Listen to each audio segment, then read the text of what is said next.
So welcome back friends, welcome back again. Geography MCQs, भूगोल शास्त्र बहुविकल्पीय प्रश्न, एनसीईआरटी बुक की कवरेज कर रहे हैं हम लोग फ्रेंड्स इसमें। एंड हम लोग है फ्रेंड्स अभी करेंटली आपके class 8 chapter number 2, land, soil, water, natural vegetation and wild life resources. कोई बहुत बड़ा चैप्टर नहीं है, लेकिन हाँ इसमें कुछ इंपॉर्टेंट टॉपिक्स आपको पता होने चाहिए from NCERT point of view. तो आइए फ्रेंड्स शुरू करते हैं हम लोग अपने बहुविकल्पीय प्रश्न। पहला प्रश्न, भूमि के संदर्भ में निम्नलिखित कथनों पर विचार कीजिए। यह पृथ्वी की सतह का कुल क्षेत्रफल का लगभग 30% ही आच्छादित करती है। सही बात है, अप्रोक्सीमेटली 29% होता है, लेकिन ये बात सही है कि अप्रोक्सीमेटली 30% होता है। विश्व की 30% जनसंख्या 90% भूमि क्षेत्र पर कब्जा करती है। नहीं, एक्चुअली उल्टा है। विश्व की 90% जनसंख्या भूमि के 30% एरिया को कवर करती है। तो ये गलत हो गया, हमने बस फिगर्स को इंटरचेंज कर दिया है। हालांकि सुनने में सही भी लगता है कि मे भी शायद वर्ल्ड का 30% पॉपुलेशन 90% एरिया को कवर करता हो, लेकिन अगर आप ध्यान से सोचेंगे तो ऐसा पॉसिबल है नहीं। ठीक है, अधिकांश भूमि क्षेत्र या तो विरल आबादी या निर्जन है। सही बात है। और 3 जो है यही रीजन है 2 स्टेटमेंट के गलत होने का। तो कौन से कथन सही है? केवल 1 और 3 सही है। Option A will be your right answer. अब फ्रेंड्स आपके लिए यहाँ पे सबसे पहले तो ये है कि एनसीईआरटी बुक से एक स्क्रीनशॉट है जिसमें साफ साफ लिखा हुआ है कि 90% of world population occupies only 30% of area. तो यहाँ से आपको क्लियर हो जाएगा ये।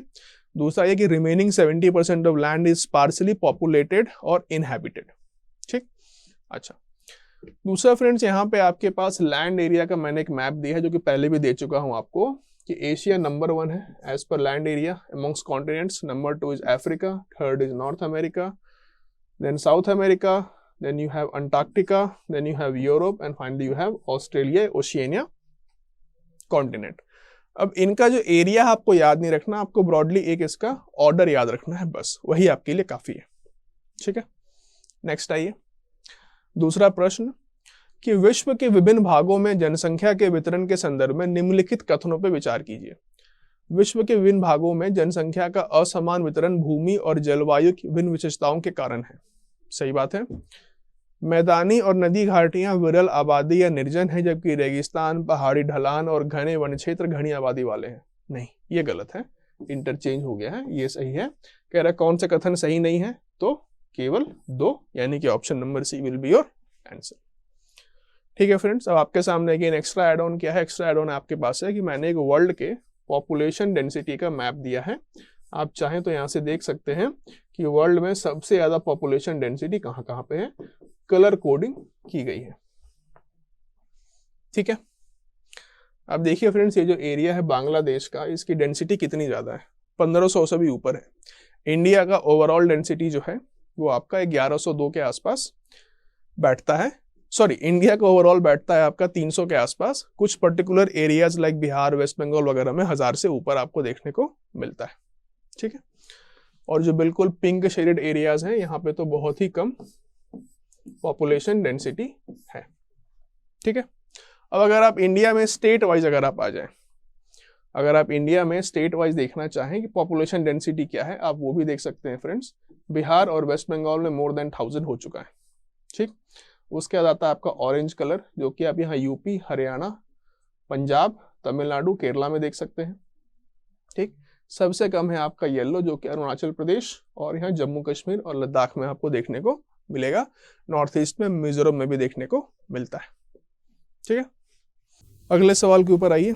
भूमि उपयोग पैटर्न के निर्धारकों के संदर्भ में निम्नलिखित में से कौन से कथन सही हैं? पूछ रहा कौन से कथन सही है। भूमि का उपयोग भौतिक कारकों द्वारा ही निर्धारित होता है, ऐसा नहीं है। भौतिक कारकों के अलावा कई सारे आपके वित्तीय कारक भी होते हैं, उन पे भी डिपेंड करता है। तो ये स्टेटमेंट आपका गलत हो गया। जनसंख्या और प्रौद्योगिकी जैसे मानवीय कारक भूमि उपयोग पैटर्न के निर्धारक नहीं है, ये बात आपका गलत है। Because population and technology are determinants of land use pattern. स्थलाकृति, मृदा, जलवायु और खनिज भूमि उपयोग के महत्वपूर्ण भौतिक निर्धारक हैं, ये बात आपका सही है। These are correct. ये हमसे कह रहा है कौन कौन से स्टेटमेंट करेक्ट होंगे, तो केवल 3, यानी कि option number D will be your right answer. ठीक है फ्रेंड्स, अब आपके सामने फ्रेंड्स एक्स्ट्रा एड ऑन क्या है, वो है land use map of India. बिल्कुल लेटेस्ट नहीं है बट फिर भी आपको आइडिया इससे लग जाएगा। जो आप येलो कलर देख रहे हैं, जो मैक्सिमम जगह आप देख सकते हैं हिंदी में, that is called as arable land, यानी जहाँ पे खेती की जा सकती है। जो आप ग्रीन कलर देख रहे हैं वो है आपका फॉरेस्ट, यानी जहाँ पे जंगल है। उसके अलावा आपका जो पिंक कलर है वो आपका स्क्रब्स एंड ग्रासेस हैं, वहां पे आप खेती नहीं कर सकते, वहां पे जंगल भी नहीं है। और जो येलो कलर देख रहे हैं इट इज अनप्रोडक्टिव लैंड, जैसे कि जम्मू कश्मीर लद्दाख का एरिया और राजस्थान और यहाँ रण ऑफ कच्छ में कुछ पार्ट्स को आप देख सकते हैं। ठीक है, आपको एक ब्रॉड आइडिया होना चाहिए लैंड यूसेज पैटर्न का इंडिया में। सेकेंड फोटो के ऊपर आइए फ्रेंड्स। सेकेंड फोटो है आपका ग्लोबल लैंड यूज का पैटर्न। ठीक है, फॉर फूड प्रोडक्शन अगर आप देखें, अर्थ सरफेस का 29% लैंड है। ठीक है, अब लैंड परसेंट का 71% हैबिटेबल है, बाकी 10% ग्लेशियर में है और 19% तो बैरन लैंड है। बैरन लैंड का मतलब क्या हो गया, निर्जन, यानी कि जिसमें कि डेजर्ट्स वगैरह हैं, आपके रॉक्स हैं, बीचेस हैं वगैरह। हैबिटेबल लैंड में आपका 46% जो है वो एग्रीकल्चर में आता है, 38% फॉरेस्ट में आता है, बाकी सब श्रब्स वगैरह में है, और 1% फ्रेश वाटर और 1% अर्बन बिल्टअप लैंड है। उसके बाद फर्दर इसमें और कैटेगराइजेशन है। ये डेटा आपको बिल्कुल भी याद नहीं रखना है, याद रखिएगा तो एक इसको और एक इसको और एक इसको, बस ये 3 डेटा अगर आपको याद है तो आपको एक ब्रॉड आइडिया तो है। बस इतना ही मेरा पर्पस है आपको ये फोटो दिखाने का। ठीक, नेक्स्ट आइए। स्वामित्व के आधार पर भूमि के वर्गीकरण के संदर्भ में निम्नलिखित में से कौन सा ऐसे कथन सही नहीं है? सही नहीं है, ध्यान दीजिएगा, गलत पूछ रहा है। निजी भूमि व्यक्तियों के स्वामित्व में है, जबकि सामुदायिक भूमि एक सामान्य संपत्ति संसाधन है। सही बात है, जो निजी भूमि है वो किसी एक पर्सन के नाम पे होती है, और जो कम्युनिटी लैंड होता है किसी कम्युनिटी के नाम पर होता है। दूसरा देखिए, सामुदायिक भूमि का उपयोग निजी उपयोग जैसे खेती, पशु पालन आदि के लिए किया जाता है। नहीं, सामुदायिक भूमि का उपयोग निजी उपयोग नहीं, निजी नहीं, सार्वजनिक उपयोग हो सकता है। अगर सार्वजनिक खेती हो रही है, सार्वजनिक पशुपालन हो रहा है तो ये बात सही है, लेकिन ये निजी शब्द की वजह से ये स्टेटमेंट आपका गलत हो जाएगा। तीसरा स्टेटमेंट देखिए, निजी भूमि का उपयोग सामान्य उपयोग जैसे चारा, फल, काष्ठफल और औषधीय जड़ी बूटियों के संग्रह के लिए किया जा सकता है। नहीं, एक्चुअली एक्सचेंज हो गया है, सामुदायिक यहाँ होना चाहिए था, निजी यहाँ पे होना चाहिए। दोनों स्टेटमेंट रॉन्ग है आपके, और कह रहा है कौन सा कथन सही नहीं है, तो 2 और 3 आपका सही नहीं है। अब यहाँ पे फिर से आपको बता दूं फ्रेंड्स, देखिए क्वेश्चन कह रहा है कौन से स्टेटमेंट नॉट करेक्ट है, फिर कह रहा है करेक्ट आंसर बताओ। इसका मतलब क्या हुआ, नॉट करेक्ट स्टेटमेंट्स को ही टिक करना है आपको। नॉट करेक्ट स्टेटमेंट्स के रिगार्डिंग पूछ रहा है, करेक्ट आंसर बताओ इन चारों में से, मतलब नॉट करेक्ट कौन से हैं वो आपको टिक करना है। तो option C 2 and 3 will be your answer. ठीक है, अच्छा अब यहाँ पे फ्रेंड्स मैं आपको थोड़ा सा डाइग्रेस कर रहा हूं अगेन। कम्युनिटी लैंड, इससे मिलता जुलता एक टर्म है आपका कम्युनिटी फॉरेस्ट। ठीक है, यहाँ पे मैं आपको कुछ एग्जांपल्स दे रहा हूं, आप लोग जरा पढ़िएगा इनके बारे में। बिश्नोई कम्युनिटी, अब जरा ये पढ़िए कि जो बिश्नोई कम्युनिटी किस स्टेट में है और ये लैंड को या फॉरेस्ट को कैसे अपने भगवान के रूप में ट्रीट करते हैं, तो इनका इकोलॉजिकल पर्सपेक्टिव क्या है, आप इसके बारे में थोड़ा पढ़िएगा। दूसरा, आप लोगों ने सुना होगा इस जजमेंट के बारे में, नियामगिरी जजमेंट। नियामगिरी कहाँ पे है, नियामगिरी जजमेंट में कौन सी विदेशी कंपनी इन्वॉल्व थी, उस कंपनी के चेयरमैन का नाम क्या है, इस जजमेंट में सुप्रीम कोर्ट ने क्या बोला, और इस जजमेंट की वजह से इंडिया में राइट टू सेल्फ डिटर्मिनेशन या राइट टू से नो टू इकोनॉमिक डेवलपमेंट पे क्या इंपैक्ट पड़ता है। ठीक है, आप लोग इन दोनों के बारे में जरूर पढ़िएगा। कम्युनिटी लैंड, कम्युनिटी फॉरेस्ट एक ऐसा कॉन्सेप्ट जो कि इंडिया में काफी इंपॉर्टेंट है। क्यों? क्योंकि इंडिया में से कई सारे कल्चर्स हैं, ट्राइबल एरियाज हैं जो कि फॉरेस्ट को, माउंटेन को, लैंड को अपने पिता समान, अपने माता समान ट्रीट करते हैं, और एक्चुअली में उनकी इतनी देखभाल करते हैं कि इनका पूरा जीवन उसी के इर्द गिर्द घूमता है। ठीक है, नेक्स्ट आइए। निम्नलिखित में से कौन सा ऐसे भूमि उपयोग पैटर्न में परिवर्तन के कारण पर्यावरण के लिए मुख्य खतरा है? लैंड डिग्रेडेशन है, सॉइल इरोजन है, डेजर्टिफिकेशन है, लैंडस्लाइड्स भी हैं, all of them are correct. देखिए लैंड यूज पैटर्न में चेंजेस होने की वजह से सॉइल इरोजन बढ़ रहा है, डेजर्टिफिकेशन बढ़ रहा है, लैंड डिग्रेडेशन बढ़ रहा है और लैंडस्लाइड्स भी बढ़ रहे हैं। तो ये चारों के चारों मेजर थ्रेट्स हैं। ठीक है, सिंपल सवाल है। यहाँ कुछ लोगों को डाउट ये होता है कि सर लैंडस्लाइड को आपने क्यों रखा है। Land degradation, soil erosion, desertification, ये तीनों नेचुरल प्रोसेसेस हैं जो कि लैंड यूज पैटर्न से जुड़े हैं, लेकिन लैंडस्लाइड क्यों है। देखिए लैंडस्लाइड के पीछे भी ना change of land use pattern का एक रिश्ता है। आप कहेंगे कैसे, ये एक डाउट होता है कुछ बच्चों को, थोड़ा डिस्कस कर लेते हैं इसको। यहाँ पे स्टेटमेंट नंबर 4 कैसे आपके आंसर में आएगा। देखिए लैंड यूज पैटर्न जब चेंज होता है तो उसकी वजह से लैंडस्लाइड्स हो सकते हैं। कैसे, मान लीजिए कि आपने पहाड़ों में रोड बनाने के लिए पहाड़ को काटा। अब पहाड़ का स्ट्रक्चर अगर उतना स्टेबल नहीं है तो वहां पे लैंडस्लाइड हो जाएगा। जैसे ही बारिश आएगी लैंडस्लाइड हो जाएगा। तो आपने लैंड यूज पैटर्न में चेंज किया फॉर मेकिंग अ रोड और उसकी वजह से लैंडस्लाइड हो गया, और लैंडस्लाइड होने की वजह से फिर से आपका लैंड यूज पैटर्न वहां का चेंज हो जाएगा। इसीलिए all this 4 will be correct answer.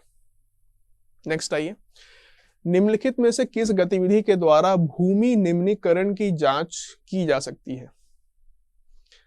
Land degradation, land अगर निम्न गुण का होते जा रहा है, भूमि अगर निम्न गुणवत्ता की होती जा रही है, तो निम्नलिखित में से किस गतिविधि के द्वारा आप उसकी जांच कर सकते हैं। लैंड रिक्लेमेशन से आप कर सकते हैं, डिफॉरेस्टेशन करेंगे तो लैंड और खराब हो जाएगा, अनरेगुलेटेड यूज ऑफ फर्टिलाइजर करेंगे तो लैंड और खराब हो जाएगा, इंकरेज करेंगे अगर आप ओवरग्रेजिंग को तो लैंड अगेन और खराब हो जाएगा। तो answer will be 1 only, option number C. ठीक है फ्रेंड्स, अब आपके लिए यहाँ पे एक्स्ट्रा एड ऑन क्या, एक्स्ट्रा एड ऑन ये है कि इंडिया का almost 30% area is under desertification. अब आपके सामने फ्रेंड्स ये एक मैप है जिसपे आप जितना रेड कलर देख रहे हैं वो सब वो एरिया है जो कि डेजर्ट बन चुके हैं या फिर वहां पे डेजर्ट बनने की प्रोसेस बहुत फास्ट हो गई है। ये क्यों हो रहा है, ये हो रहा है because of climate change, desertification. ठीक है, ठीक है फ्रेंड्स, आपको एक ब्रॉड आइडिया होना चाहिए कि देखिए राजस्थान में और डेजर्ट बाहर की ओर बढ़ता जा रहा है, कर्नाटका, महाराष्ट्र, डेक्कन प्लेटू एरिया में है, यहाँ पे छोटा नागपुर प्लेटू एरिया में है। लैंड का डिग्रेडेशन फास्ट हो रहा है। Which of the following are is an agent of weathering? Temperature change होता है, फ्रॉस्ट एक्टिविटी होता है, ह्यूमन एक्टिविटी होता है। All of them are agents of weathering. 1, 2 and 3 all are correct. ठीक है, अब देखिए फ्रेंड्स टेम्परेचर चेंज की वजह से कैसे होगा। जैसे मान लीजिए कि ये एक पत्थर जिसके अंदर एक क्रैक है। ठीक है, इस क्रैक के अंदर पानी आके भर सकता है। टेम्परेचर जब 0 होगा तो पानी क्या होगा, बर्फ बन जाएगा। फिर टेम्परेचर जब हीटअप होगा तो पानी थोड़ा एक्सपैंड करना चाहेगा और लिक्विड फॉर्म में आएगा।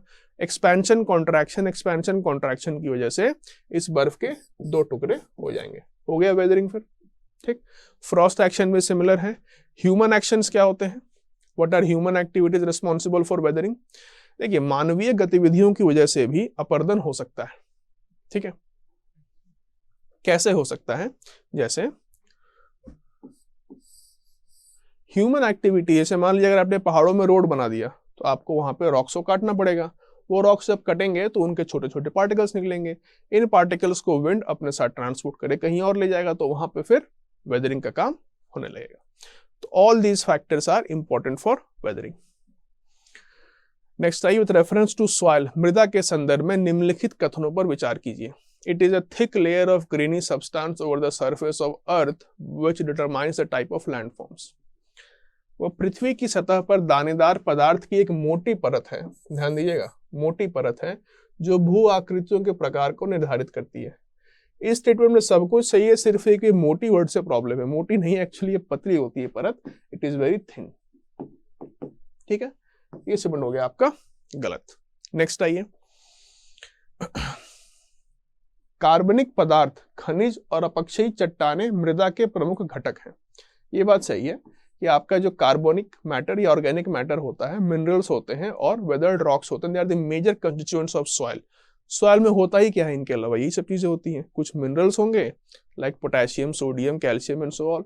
इसके अलावा कुछ वेदर्ड रॉक्स होंगे और बाकी कुछ ऑर्गेनिक मटेरियल ह्यूमस के फॉर्म में होता है। खनिजों और कार्बनिक पदार्थों के अनुपात में कोई भी असंतुलन मृदा के उर्वरता को कम करता है। बात बिल्कुल सही है। सॉइल के अंदर हर चीज का एक बैलेंस होता है।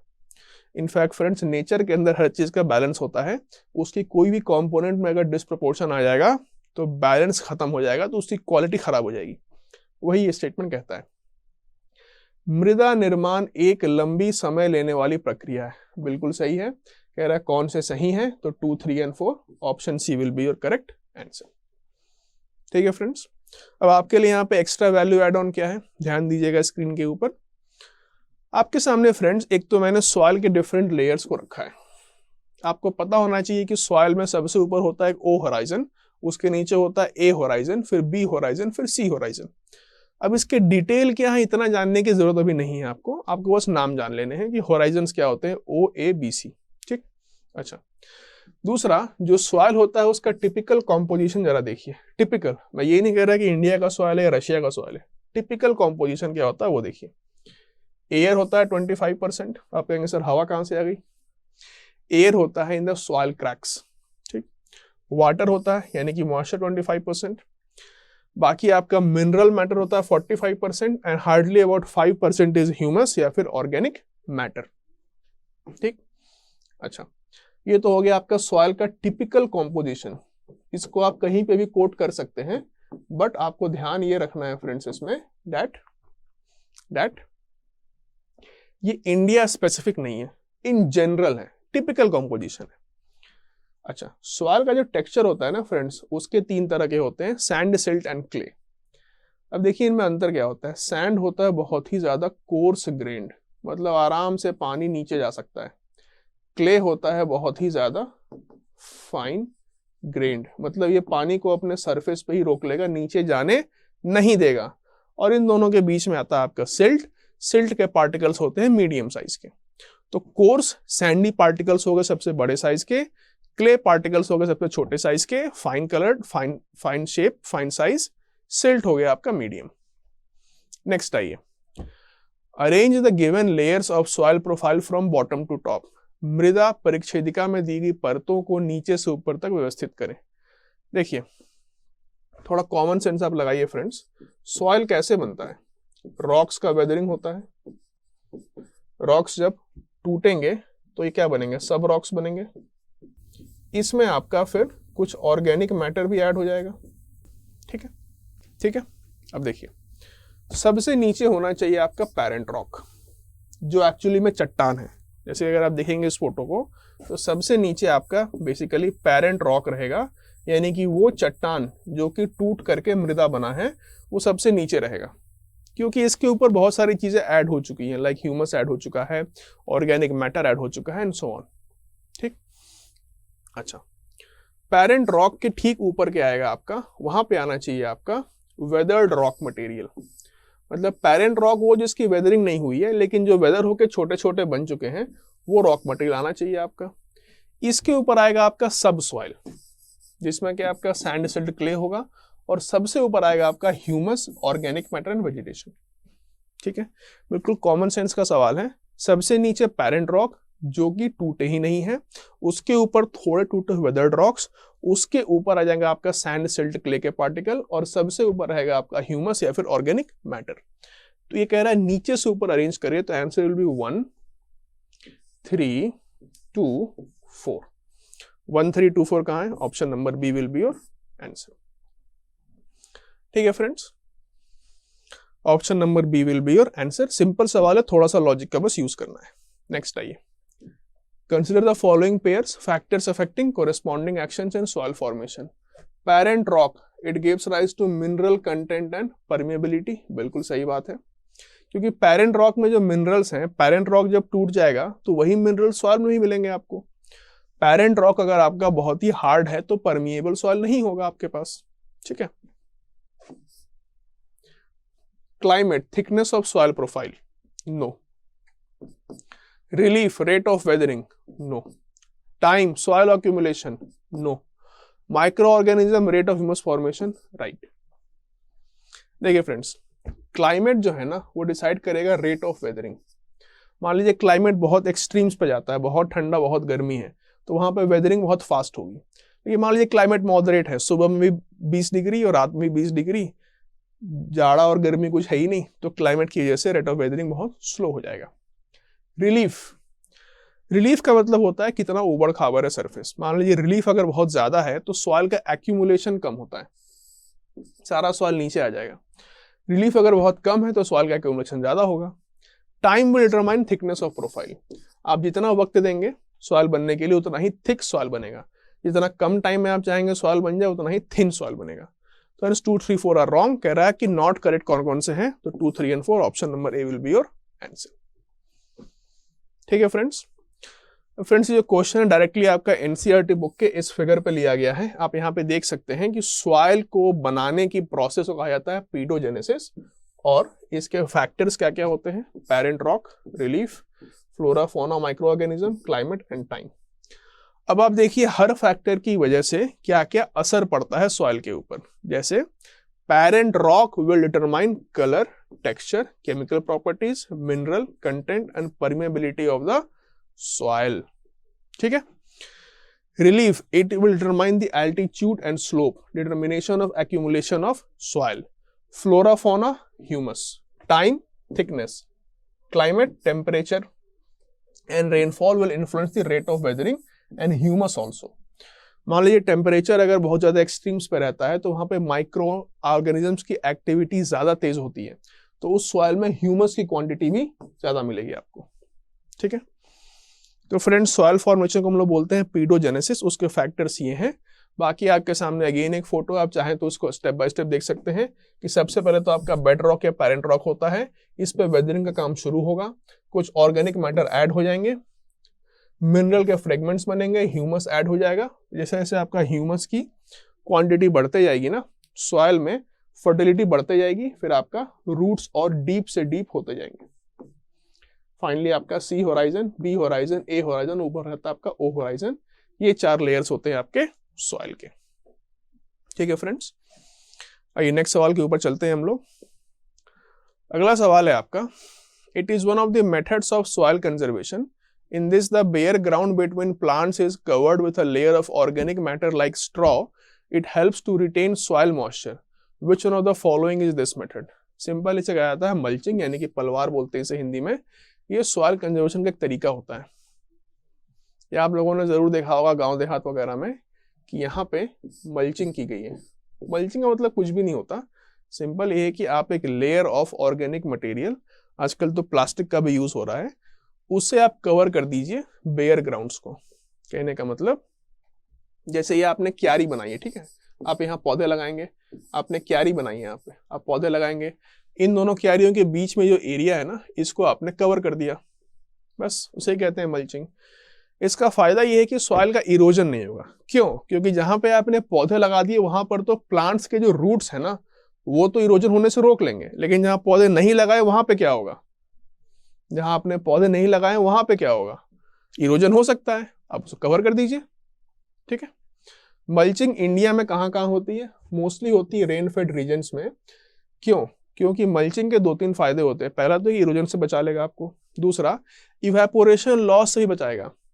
अब अगर मान लीजिए कि आपने सॉइल के ऊपर स्ट्रॉ या मान लीजिए प्लास्टिक कवर ही अगर लगा दिया, तो सॉइल के अंदर का जो मॉइस्चर है वो इवेपोरेशन की वजह से गायब नहीं होगा। ठीक है। अच्छा, आपके सामने अगेन फ्रेंड्स एक फोटो है, जस्ट इंडिकेटिव पर्पसेस के लिए है ये फोटो, किस एरिया में किस तरह की मल्चिंग होती है। ठीक है। कहीं कहीं पे फॉरेस्ट लीफ का भी यूज किया जाता है एज बायो मल्चिंग। ठीक। Mulching is mostly done in the rain fed regions to deal with evaporative losses from crops and to conserve moisture. It also helps to prevent soil erosion. It prevents soil erosion. ठीक है। चलिए आगे चलते हैं हम लोग। Consider the following pairs, निम्नलिखित युग्मों के ऊपर विचार करें। मृदा संरक्षण के तरीके और उनके लाभ। Contour barriers to slow down the flow of water, नहीं, contour barriers are used to collect water. Rock dams to slow down the flow of water. ठीक है। Terrace farming, it reduces surface run off and soil erosion, ये बात सही है। Intercropping to protect soil from rain wash, ये बात बिल्कुल सही है। कह रहा है इनमें से कौन से सही सुमेलित हैं, तो only 3 and 4 are correctly matched, only 3 and 4 are correctly matched. ठीक है, देखिए फ्रेंड्स, कॉन्टूर बैरियर्स जो होते हैं ना वो इस तरह के होते हैं। ये बनाया जाता है ताकि वाटर को कलेक्ट किया जा सके। कहाँ पे, जैसे आपने यहाँ पे अगर कॉन्टूर बनाया है ना, तो अब यहाँ पे हल्का सा एक गड्ढा ऐसा बना दे, कहा जाता है ट्रेंच। एक गड्ढा बनाइए, उसका नाम होता है ट्रेंच। यहाँ पे आपका पानी कलेक्ट हो जाता है। अब जो पानी कलेक्ट हुआ उसका यूज करके आप ऊपर और नीचे दोनों तरफ इरिगेशन कर सकते हैं by your own hand, by your own sprinkler. ठीक है, रॉक डैम्स, रॉक डैम्स जो होता है ना, ये होता है पानी के फ्लो को स्लो डाउन करने के लिए। डैम क्या करता है, what is the purpose of dam? Dam का काम ये होता है कि पानी के फ्लो को स्लो डाउन कर दिया जाए। ठीक है, ताकि उसे कहीं और कलेक्ट कर सके, हम लोग कुछ और यूज कर सके। तो मान ली नदी बहुत तेजी से आ रही है, नदी में पानी बहुत तेजी से आ रहा है, आप उसको रोकने के लिए, स्लो डाउन करने के लिए रॉक डैम्स का निर्माण कर सकते हैं। ठीक है, you can make rock dams. ठीक है, आइए नेक्स्ट आते हैं हम लोग, टेरेस फार्मिंग क्या चीज होती है।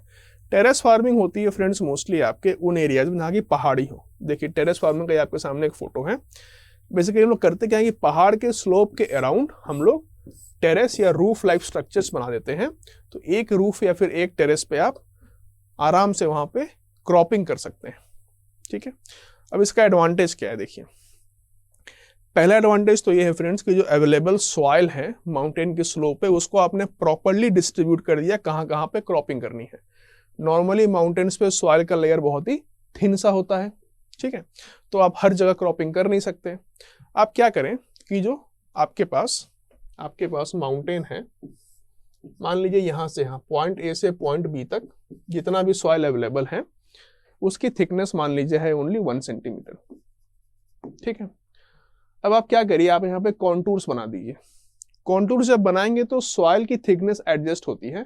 मान लीजिए आपने ए से बी के बीच में अगर आपने 5 कॉन्टूर बना दिए ना, इन 5 कॉन्टूर पे सॉइल की थिकनेस 1 सेंटीमीटर से बढ़ के हो सकता है 3 सेंटीमीटर हो जाए, क्योंकि बाकी सारी जगह वेकेंट हो जाएंगे। सॉइल की थिकनेस बढ़ने का मतलब कि there is availability of more nutrients, there is availability of more moisture, तो वहां पे आपके लिए खेती करना आसान हो जाता है। सॉइल की ओवरऑल प्रोडक्टिविटी बढ़ जाती है because of rearrangement of soil nutrients. Second thing, पहाड़ ऐसा स्ट्रक्चर बनाएंगे ना तो यहाँ से वाटर का रन ऑफ, यानी कि वाटर की वजह से होने वाला सॉइल इरोजन भी कम हो जाता है, ये भी कम हो जाता है। This is called as terrace farming, जो कि हिली एरियाज में बहुत कॉमन है। नेक्स्ट है फ्रेंड्स आपका इंटरक्रॉपिंग। अब देखिए इंटरक्रॉपिंग में क्या होता है, इंटरक्रॉपिंग में हम लोग ये करते हैं कि हम लोग एक क्रॉप के साथ साथ 2 या 3 अलग तरह के क्रॉप भी उगाते हैं ऑल्टरनेट रोज में। मतलब एक क्यारी मान लीजिए अगर दाल की है तो अगली क्यारी फिर पैडी की है, अगली क्यारी फिर दाल की, अगली क्यारी फिर पैडी की है। इसका फायदा ये होता है फ्रेंड्स कि जो अवेलेबल स्पेस 2 क्यारियों के बीच में है, आपने उसमें एक सेकेंड क्रॉप लगा दिया। एक तो आपकी आमदनी बढ़ जाएगी, दूसरा प्लांट्स जब भी आप लगाते हैं ना तो वो प्लांट हमेशा सॉइल को अपने रूट्स से बाइंड करके रखता है, तो वहां पे भी आपका इरोजन नहीं होगा फिर। ठीक है, तो यही 4 टेक्निक्स डिस्कस किए गए थे फ्रेंड्स इस क्वेश्चन में, और यही 4 इनके आंसर्स हैं। नेक्स्ट चलिए, निम्नलिखित कथनों के ऊपर विचार किया जाए। समोच्च जुताई का उपयोग तटीय और शुष्क क्षेत्रों में किया जाता है, जबकि शेल्टर बेड का उपयोग पहाड़ी ढलानों पर किया जाता है। Actually interchange difference, shelter bed का इस्तेमाल तटीय क्षेत्रों में किया जाता है और समोच्च जुताई का इस्तेमाल पहाड़ ढलानों के ऊपर किया जाता है। शेल्टर बेड में वायु की गति को रोकने के लिए पेड़ों की कतारें लगाई जाती हैं, जबकि समोच्च जुताई में समोच्च के समानांतर जुताई शामिल होती है। ये सही है, ये गलत है और ये सही है। सिंपल कॉन्सेप्ट है, आपको एक्सप्लेन करता हूं मैं फ्रेंड्स क्या होता है। ये कह रहा है करेक्ट स्टेटमेंट बताइए, तो 2 ओनली इज करेक्ट। अब देखिए क्या चीज होता है, कॉन्टूर प्लोइंग जो होता है फ्रेंड्स वो ऐसा होता है। ठीक है, ये हिली एरियाज में यूज किया जाता है। अब आपके लिए यहाँ पे एक छोटा सा एग्जाम्पल नहीं, चलिए होमवर्क देता हूं मैं आपको एक। ये आपको कंटूर प्लोइंग की फोटो को देखकर सबसे पहले पता है क्या याद आएगा? Terrace farming. ये बहुत कॉमन डाउट है, ऑलमोस्ट हर बच्चे को होता है। तो आपके लिए होमवर्क ये है फ्रेंड्स कि आपको कंटूर प्लोइंग और टेरेस फार्मिंग के बीच का डिफरेंस अपने नोट्स में ऐड कर लेना है। यहाँ बहुत लोगों को डाउट होता है कि पता नहीं ये क्या है, टेरेस फार्मिंग है इसे कहते हैं या कंटूर प्लॉइंग से कहते हैं, कहीं दोनों ही चीज़ का तो नाम नहीं, अलग अलग चीज़ें पता नहीं क्या है। तो आपके लिए होमवर्क ये कि आपको कंटूर प्लॉइंग और टेरेस फार्मिंग के बीच का डिफरेंस अपने नोट्स में ऐड कर लेना है, ठीक है। सेकंड देखिए, ये जो शेल्टर बेड्स होता है इसमें क्या होता है, जैसे मान लीजिए ये रहा आपका एक बीच, ठीक है, इधर होगा आपका समुंदर। अब समुंदर से बहुत तेज लहरें भी आती हैं। लहरें क्यों आती है? बहुत तेज हवा आती है। लहरें तो आपका बीच तक आके रुक जाएंगी, लेकिन हवा और अंदर तक आएगा। तो अगर आप इस बीच के अलोंग कुछ फार्मिंग एक्टिविटी करना चाहते हैं तो आपके लिए सबसे बड़ा प्रॉब्लम क्या है? विंड इरोजन, क्योंकि हवा बहुत तेज होती है बीच एरियाज में। इवन जो एरियाज आपके ये होते हैं ना, ड्राई रीजन्स होते हैं, शुष्क क्षेत्र, यहां पर भी हवा बहुत तेज होती है। ड्राई एरियाज में भी हवा बहुत तेज होती है। अब आप क्या करेंगे विंड इरोजन से बचने के लिए? एक ही तरीका है कि मान लीजिए अगर आपको यहां पे अगर क्यारी बनानी है तो आप अपनी क्यारी और हवा आने वाले रास्ते के बीच में बड़े बड़े पेड़ लगा दीजिए। जैसे खजूर के पेड़ हो गए, पाम्स हो गए। अब ये पेड़ क्या करेंगे? ये पेड़ हवा को आने से रोकेंगे ताकि आपके कल्टीवेशन वाले एरिया में विंड इरोजन ना हो। बस इसे कहते हैं शेल्टर बेड्स, जो कि आपके बीच वाले एरियाज या फिर ड्राई एरियाज में यूज किया जाता है। नेक्स्ट आइए फ्रेंड्स, आदिम महासागरों में जीवन लगभग 3.5 अरब वर्ष पहले शुरू हुआ था। देखिए, धरती को बने हुए ही 3.5 अरब वर्ष हुए, ठीक है। उसी टाइम पे जीवन ऑलमोस्ट शुरू हो गया था और महासागरों में ही हुआ था, ठीक। अगला देखिए, पृथ्वी से जल को ना तो जोड़ा जा सकता है और ना ही घटाया जा सकता है। इसका कुल आयतन यानी कि वॉल्यूम स्थिर रहता है। बिल्कुल सही बात है। अर्थ पे वाटर कहीं बाहर से तो नहीं आता। ऐसा तो नहीं कि यूनिवर्स से वाटर आ रहा हो या अर्थ से वाटर यूनिवर्स में जा रहा हो, ऐसा बिल्कुल भी नहीं है। तो टोटल वॉल्यूम अर्थ पे जितना वाटर का है वो सेम है। तो कौन सा कथन सही है? दोनों के दोनों सही है। Option number D is your right answer, ठीक है। अब आपको फ्रेंड्स अगर कोई डाउट हो तो मैं आपको एनसीईआरटी बुक का स्क्रीनशॉट रखा है यहाँ पे। इसमें साफ साफ लिखा है, it was in the primitive oceans that life began almost 3.5 billion years back. अब कोई डाउट आपके माइंड में रहना नहीं चाहिए, ठीक है। Ocean consumption is however saline and not fit for human consumption. हाँ, ओशियन में जो आपका वाटर का वॉल्यूम है वो बिल्कुल, या अर्थ पे जो टोटल वाटर का वॉल्यूम है वो बिल्कुल कांस्टेंट है। और ये जो वाटर है ना अर्थ पे, ये अलग अलग फॉर्म्स में है, like ice, snow, sleet, hail, rain, water bodies, glaciers, ice caps, ocean etcetera. इन्हीं के आपस में सर्कुलेशन होता रहता है, जिस called as water cycle. It is called as water cycle, ठीक है। इन्हीं का आपस में सर्कुलेशन होता रहता है in different forms. It is called as water cycle, ठीक है। नेक्स्ट आइए, what are the major factors leading to shortages in the supply of fresh water. देखिए, फ्रेश वाटर को ना हिंदी में मीठा जल बोला जाता है, कंफ्यूज नहीं करिएगा। मीठा जल का मतलब स्वीट वाटर नहीं होता, फ्रेश वाटर होता है। क्यों? क्योंकि नॉर्मली वाटर सलाइन होता है तो वो नमकीन है, तो जो पीने वाला पानी वो नमकीन नहीं है, तो उसको हमने मीठा जल बोल दिया। बढ़ती हुई जनसंख्या, yes. Recycling of waste water, no. Rising standard of living, yes. तो 1 और 3, इन दोनों फैक्टर्स की वजह से वाटर शॉर्टेजेस होते हैं। अब आपके सामने फ्रेंड्स एक ब्रॉड मैप है जिसमें कि आपको इंडिया का वाटर स्ट्रेस दिख रहा है। फ्रेंड्स, आपको मैं यहाँ पे एक छोटा सा होमवर्क और देना चाहता हूं। अभी से कुछ साल पहले, आई थिंक 3-4 साल पहले, नीति आयोग की एक रिपोर्ट आई थी। नीति आयोग की एक रिपोर्ट आई थी, ठीक। ये जो रिपोर्ट है इसमें बताया गया था कि इंडिया में वाकई में वाटर शॉर्टेज सिचुएशन कितना ज्यादा क्रिटिकल हो चुका है। इसमें यह कहा गया था कि हर साल 2 लाख लोग because of lack of access of fresh water मर रहे हैं। इसमें कहा गया था कि 60 करोड़ पॉपुलेशन ऑफ इंडिया के पास ड्रिंकिंग वाटर का प्रॉपर एक्सेस नहीं है। मैं ये चाहता हूं फ्रेंड्स कि आप लोग इस रिपोर्ट को पढ़ें। इसमें से जो डेटा है ना, ये मैंने बोला ना 2 लाख 60 करोड़, ये सब डेटा आपको याद होना चाहिए। देखिए फ्रेंड्स, प्रीलिम्स हो, मेंस हो, कोई भी स्टेट पीसीएस की तैयारी हो, उसकी तैयारी हमेशा कॉम्प्रिहेंसिवली करिए। अब इस क्वेश्चन में कुछ तो है नहीं ऐसा, कोई बच्चा भी आंसर कर सकता है। अब इस क्वेश्चन में कैसे अपने आप को और वैल्यू ऐड कर सकते हैं, इन चीजों के थ्रू कि भाई इंडिया में वाटर का क्या सिचुएशन है, कितना वाटर स्ट्रेस है, क्या कोई स्टडी की सरकार ने नहीं की तो उसके क्या की फिगर्स आए थे, इंडिया में डिफरेंट स्टेट्स में क्या प्रॉब्लम्स हो रहे हैं, उनकी रैंकिंग कैसे in terms of water security. यही सब होता है फ्रेंड्स वैल्यू एड ऑन, जो कि मैं बहुत ज्यादा तो नहीं कर पा रहा हूँ इस सीरीज में आपके लिए, बट जहां मौका मिलता है मैं कुछ ना कुछ वैल्यू ऐड जरूर कर देता हूँ। बाकी आपको खुद के लिए भी वैल्यूज को एडिशन करना आना चाहिए। अब आप ये मैप देख रहे हैं फ्रेंड्स, यहाँ पे आप देख सकते हैं कि इंडिया में वाटर स्ट्रेस सिचुएशन कितनी ज्यादा गंभीर है, खासकर गुजरात, राजस्थान, पार्ट्स ऑफ तमिलनाडु, आंध्रा और यहाँ पे आपका दिल्ली के आसपास। ठीक है, 54% of India is facing high to extremely high water stress.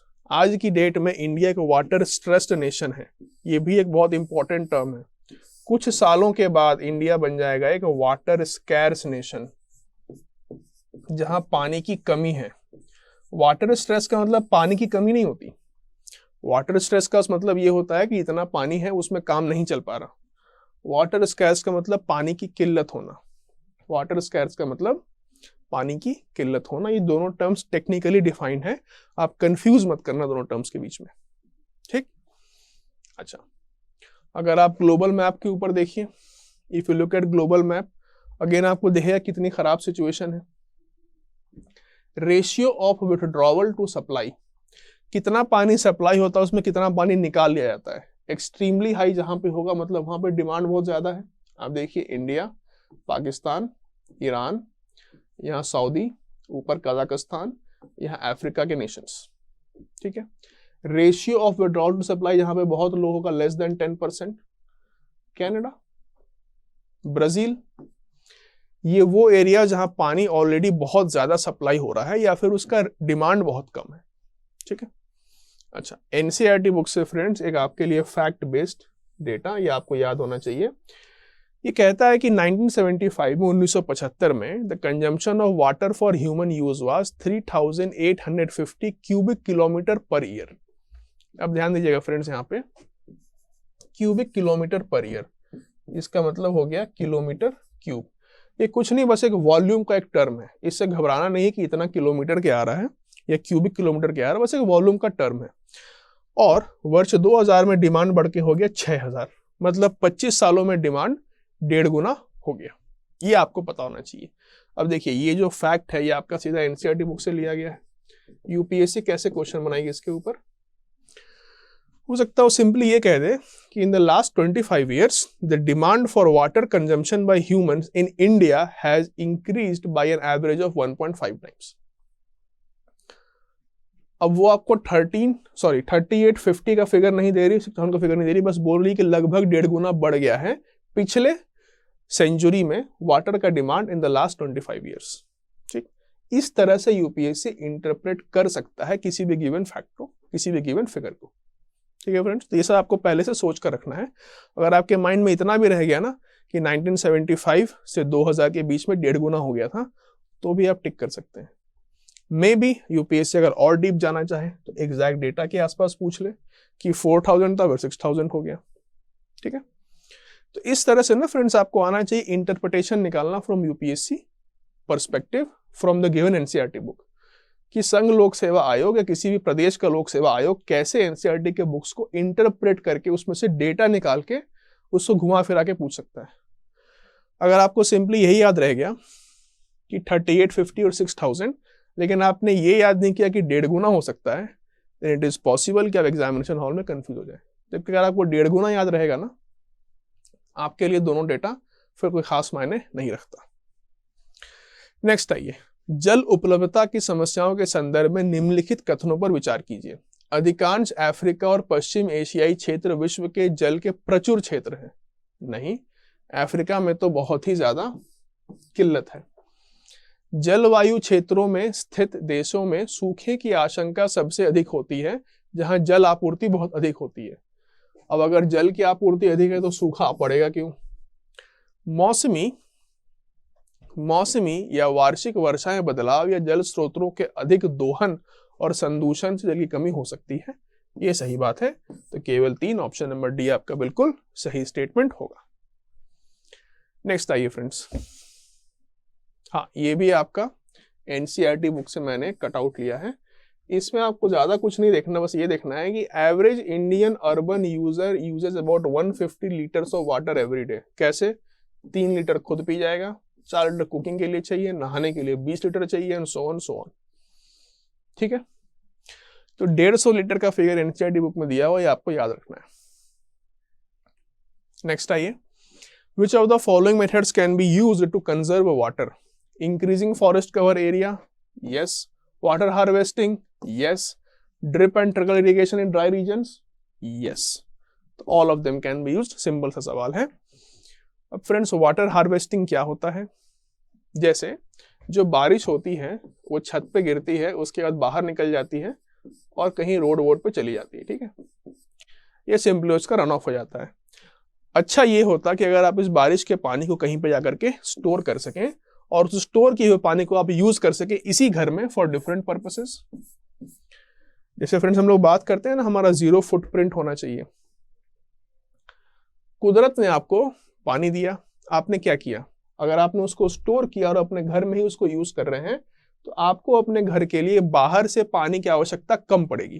That is called as water harvesting. यानी कि जो पानी नॉर्मली बह जाया करता था बिना किसी यूज किए हुए, उस पानी को अब आप सेव कर रहे हैं और उस सेव्ड पानी से अपना काम कर रहे हैं।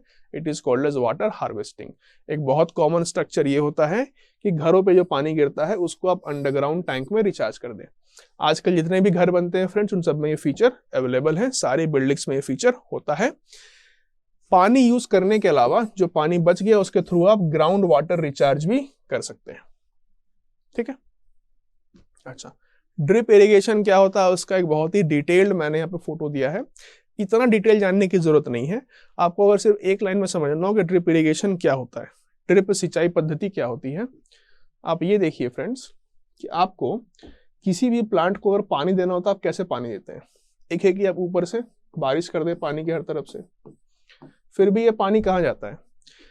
इसमें से जो पानी इस प्लांट के रूट्स तक पहुंचा, इसके जड़ तक पहुंचा, वही पानी ये प्लांट अपने पर्पस के लिए यूज करता है, अपने फोटोसिंथेसिस वगैरह में यूज करता है, ठीक है।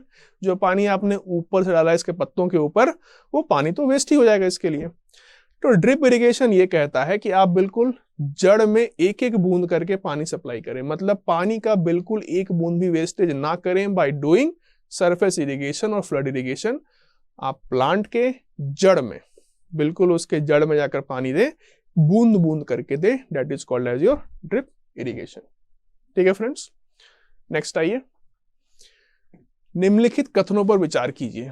भारत के पूर्वी और उत्तर पूर्वी आर्द्र क्षेत्रों में, मतलब जहां ह्यूमिडिटी रहती है, उसमें रेशम प्राप्त होता है। In eastern and north eastern humid regions of India silk grows in plenty. नहीं, ये बात बिल्कुल गलत है, सिल्क वहां पे प्लेंटी ग्रो नहीं करता है। फ्रेंड्स, इसमें हिंदी में ट्रांसलेशन में कुछ इश्यू है, आप इसको छोड़ दीजिए, आप इंग्लिश वाले पे ही फोकस करिए बस, ठीक है। आप इंग्लिश वाला साइड बस देखिए इस क्वेश्चन का। सिल्क जो है इंडिया में कहां पे होता है?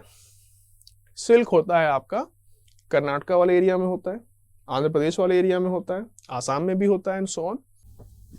Silk is obtained from silk worms that are bred on bamboo trees. No, they are bred on mulberry trees. Silk worm को हम लोग मलबेरी ट्रीज के ऊपर ब्रीड करते हैं। The bees help in pollination also act as decomposers in the ecosystem। जो मधुमक्खियां होती हैं वो परागन में मदद करती हैं और पारिस्थितिकी तंत्र में डिकम्पोजर का भी काम करती हैं। ये बात सही है, मधुमक्खियों का पॉलिनेशन करने का बहुत ही इंपॉर्टेंट रोल होता है और वो डिकम्पोजर की तरह भी काम करते हैं। The birds also act as decomposers and vultures are scavengers। Correct, तो 3 और 4 बोथ आर करेक्ट। सवाल कह रहा है कौन सी स्टेटमेंट करेक्ट नहीं है, तो आंसर हो जाएगा आपका 1 और 2 are not correct. Option number D will be your answer.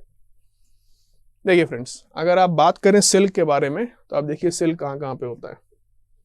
North east area में होता है, मैं मना नहीं कर रहा, और सिर्फ ईस्टर्न एरिया में नहीं होता बल्कि साउथ एरिया में देखिए कितना ज्यादा होता है। मलबेरी सिल्क सबसे ज्यादा साउथ एरिया में होता है, थोड़ा श्रीनगर के आसपास भी होता है। बाकी जो आपका नॉर्थ ईस्ट एरिया वहां पे आपका टसर सिल्क और ईस्टर्न इंडिया में आपका टसर सिल्क ज्यादा होता है, ठीक है, क्लियर है। इस क्वेश्चन का पहला स्टेटमेंट था कि eastern north eastern humid regions में सिल्क ग्रोज इन प्लेंटी, नहीं, silk grows in plenty in these regions of India, जो कि रिलेटिवली ड्राई होते हैं और सदर्न इंडिया में मौजूद है।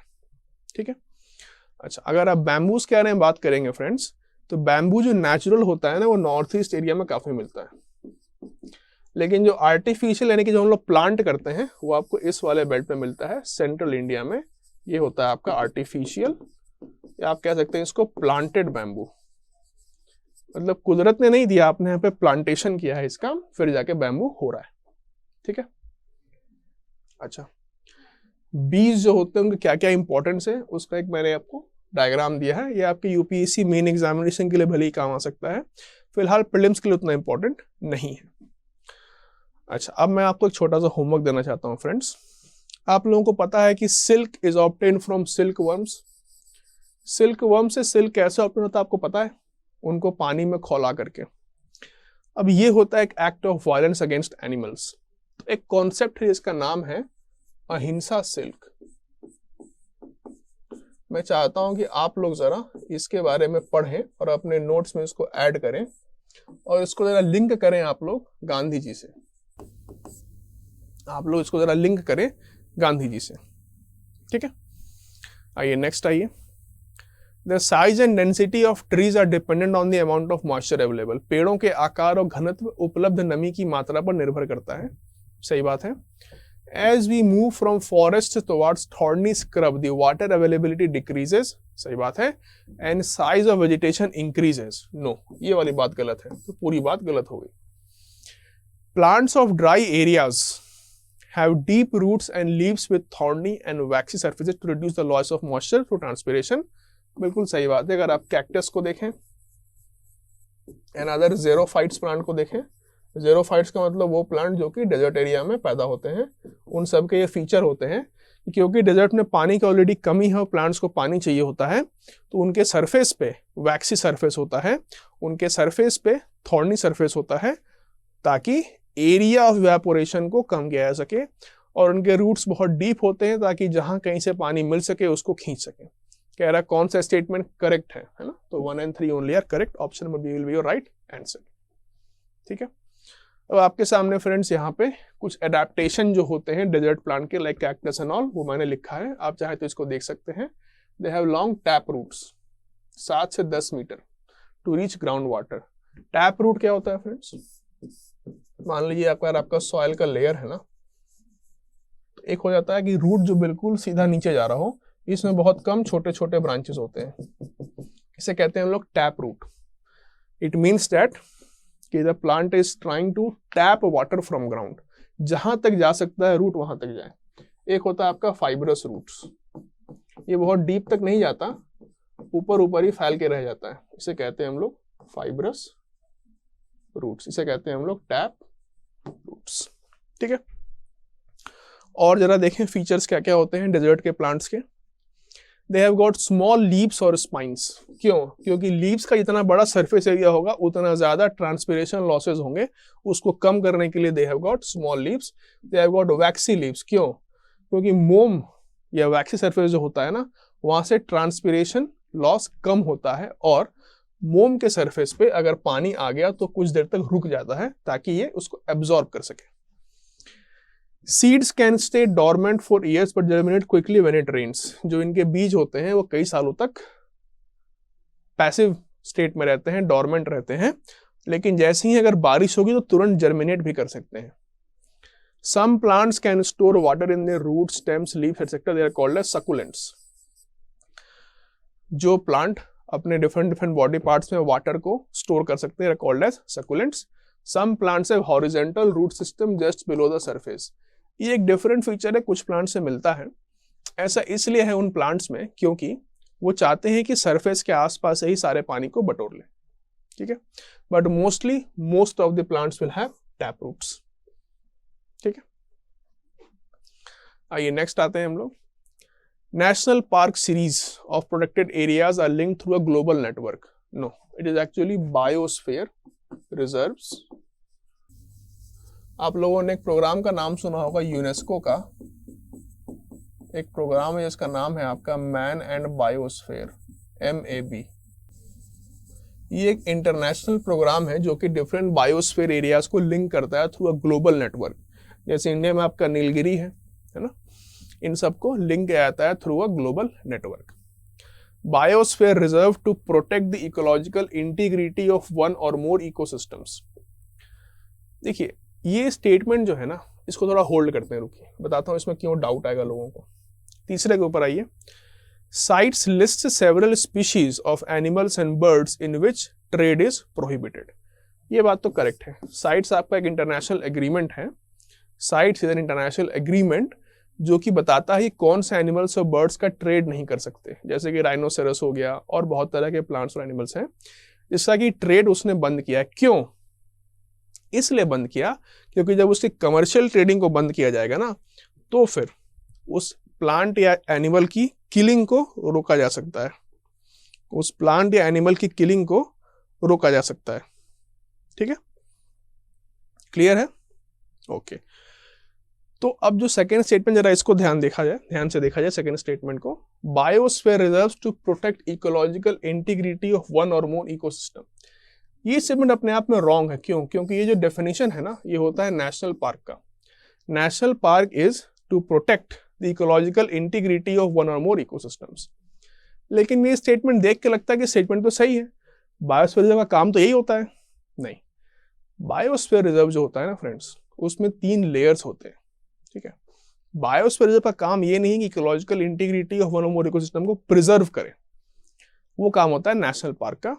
हेंस कौन सा करेक्ट हो जाएगा आपका? 3 only will be correct.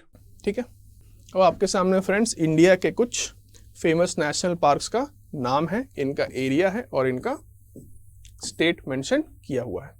India के जो बायोस्फीयर रिजर्व है उनका भी नाम है। इसमें नीलगिरी वाज द फर्स्ट, फिर गल्फ ऑफ मन्नार है, सिमलीपाल है, Dibru Saikhowa, cold desert, Rann of Kutch, Pachmarhi, ये सब कुछ फेमस है।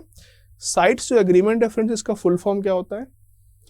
Convention on international trade in endangered species of wild flora and fauna. इसका हेडक्वार्टर कहाँ पे है? वाशिंगटन DC में इसका हेडक्वार्टर है। आई थिंक ये शायद 1975 में बनाया गया था, बट आप लोग एक बार इसको चेक कर लीजिएगा इसका ईयर ऑफ फॉर्मेशन क्या था। आई थिंक शायद 1975 था, आप लोग एक बार इसको चेक कर लीजिएगा। ठीक है, नेक्स्ट आइए। Which one of the following is not in the favor of conservation of nature? Switch off the bulb when not in use, ये तो है।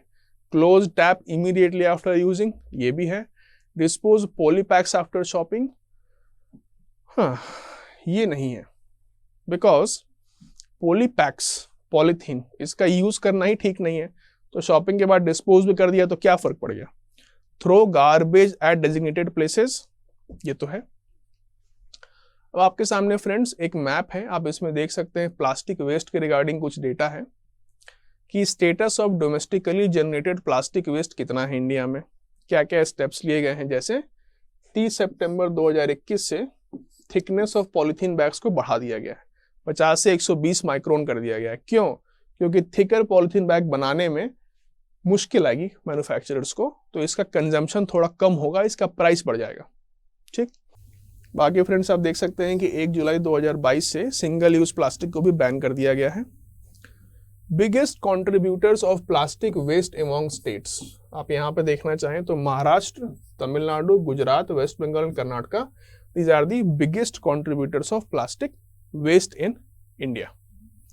ठीक है फ्रेंड्स, तो ये था आपका chapter number 2 for class 8। I hope I have covered all the topics, all the statements, all the facts and figures that are available in NCERT book. आप लोगों से रिक्वेस्ट ये है फ्रेंड्स, मैंने कुछ होमवर्क दिया है उसको जरूर कंप्लीट करिएगा।